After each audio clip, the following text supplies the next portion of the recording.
Hästi. Olen täiesti võõras inimene, enamusel kindlasti Lembit Künnapas.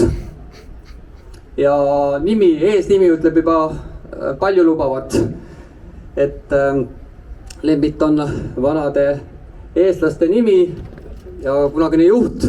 Mina teie juhiks ei hakka. See on üks hea uudis, mis ma täna teile ütlen, ma ei hakka teie juhiks.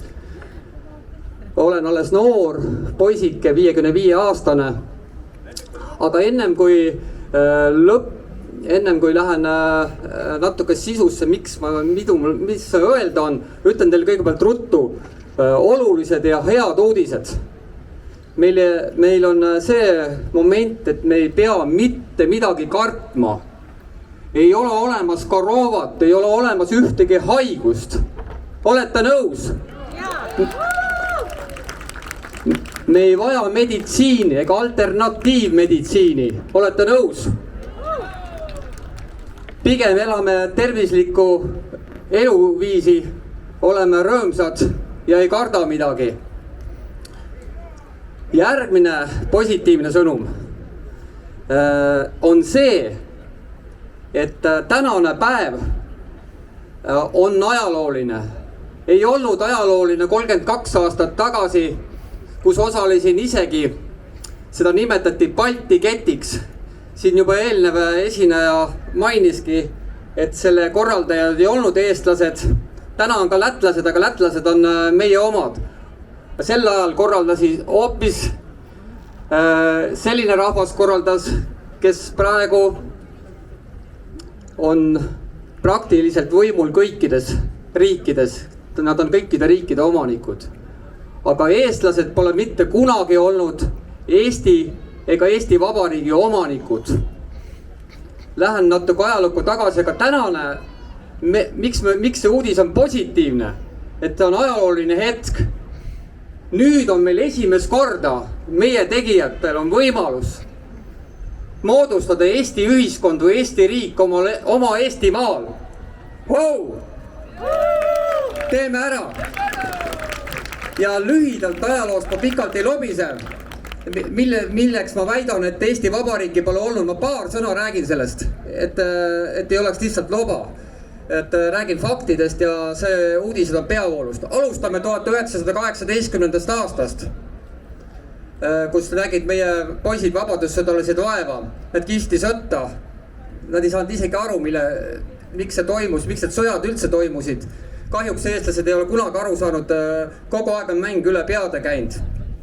Ja austan neid inimesi, kes on palju vaeva näinud, et ikkagi taastada ja lõpuks saavutada see vaba Eesti, mida siiamaani pole kahjuks olnud. Ja esimene vabariigi presidendiks pandi juba mitte-eestlasest Konstantin Päts. See oli maskott. See ei olnud Eesti huvidest, Eesti huve teeniv inimene. Oli veel selline asi, et Eesti Vabariigi põhiseadus on üritatud alati sisse kirjutada üks karm asi, mida pole tähele pandud. Ja see on see, et rahasüsteem ja valuuta peab kuuluma mitte riigile ehk eraõiguslikule institutsioonile. Ja nii on ka kogu aeg juhtunud. Ja juhtus ka sellel ajal millegi pärast sama Eesti Panga maja, mis siin teisel pool kirikut on, või on ta sealpool, seal natuke sinnapool jääb. Sama Eesti Panga maja kuulus härra Konrad Rothschildile. Kes teile ütleb võib-olla nimi Rothschild, Eesti nimi või? Rothschildid on üks perekondades, kes on selle maailma eliidi juhtides siiamaani. Ja Rothschildide käes on Euroopa Keskpank, Ameerika Föderaalreserv ja kõik maailma keskpangad kuuluvad siiamaani neile, ka Venemaa keskpank, ka Hiina. Hiina enamus riik ja ettevõtted kuuluvad Rothschildidele, mitte Rockefelleritele, kes on ka nende sugulased. Need on faktid. Ma ei räägi praegu mingis vandenõu teooriaid, nagu keegi räägib. Vandenõu teooria on ka siuke huvitav sõda, seda ma kuulen nii harva, kui ma peavoolu meediat kuulen, see tuleb ikkagi postimeestest ja kõik peavoolu, sealt tulevad inimesi hirmutavad peavoolu, see ütleb vandenõu teooriad, sealt ongi tulnud see väljend, see sõna ja see tuleb ainult sealt. Ja antud juhul räägin konkreetsetest faktidest. järgmine samm, Eesti Vabariigi tekkeks oli võimalus, vabadussõjalased nägid ära, et mäng läks üle pea, see ei olnud see Eesti Vabariik, mille eest nad võitlesid. Ja Artur Sirk oli sellel ajal valiti, päris juhtus isegi nii, et valimistel läks see asi läbi, et ta võitis valimised ja Artur Sirk oleks Eesti juhiks saanud. Ja seal oli sõdalaste seltskond ja päris tugev seltskond oli. Ja peaaegu oleks esimene korralik Eesti Vabariik tekkinud. Kahjuks jäi see ära. Neil ei olnud nii palju jõudu. Aha, nii pidi jah. Suu juurde, muidu ei kuule hästi. Nii. Järgmine moment, rohkem ei tulegi. Siis tuligi 1989, mida ma väga selgelt mäletan. Ma olin sel ajal 23. Aga ma mäletan, kui ma olin 12-aastane poiss ja kuulasin iga päev kahte poolt. Liikus salaja religioon, see oli kristlik religioon, mida ma panin vanadel inimestel tähele, see liikus. Ja täpselt sarnane tundus mulle kõik, mis meediast tuli sellel ajal oli, kogu meedia oli siis riigi oma ja riik oli Nõukogude Liit, mis ei kuulunud ei venelastele ega eestlastele. Ja seesama Nõukogude Liit oli sellise sõnumiga minu jaoks, et see oli kommunistliku partei usk, mis sealt tuli, mitte midagi enamat.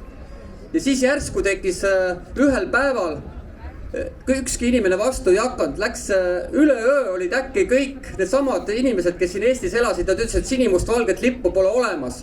Nad kõndisid sinimustvalgega ringi ja ütlesid, et näed, Eesti Vabariik, nemad on vabad, nemad pääsid Eesti Vabariigis suur laulev revolutsiooni, mis nad siin seletasid. Tegelikult on see nii, et täpselt nagu maskid langesid ühe päevaga, maskid tulid ühe päevaga, sinimustvalge kukkus päevaga, tuli tagasi ühe päevaga. Aga eestlased, saage aru, meil on vaja, kui meil üldse lippu vaja on, siis me loome oma lipu. Esimest korda elus on meil võimalus luua oma ühiskond, oma atribuutidega, kõikide muude vahenditega. See ongi positiivne sõnum, millega ma lõpetan. Aitäh!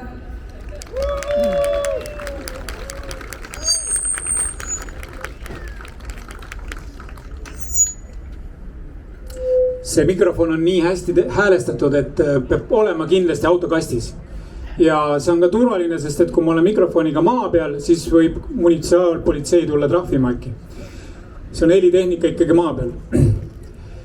Nii, järgmine kõne soovija oli Urmas Sepp, kus sa oled? Tule räägi põllumeestest, kuidas nad siis on hakkama saanud selles Eestis ja mis sõnum oleks valitsusele, et rahvas ikkagi eestlaste põllumeeste toodangut ostaks ja tule räägi siin, tule siia kasti, ma aitan sind.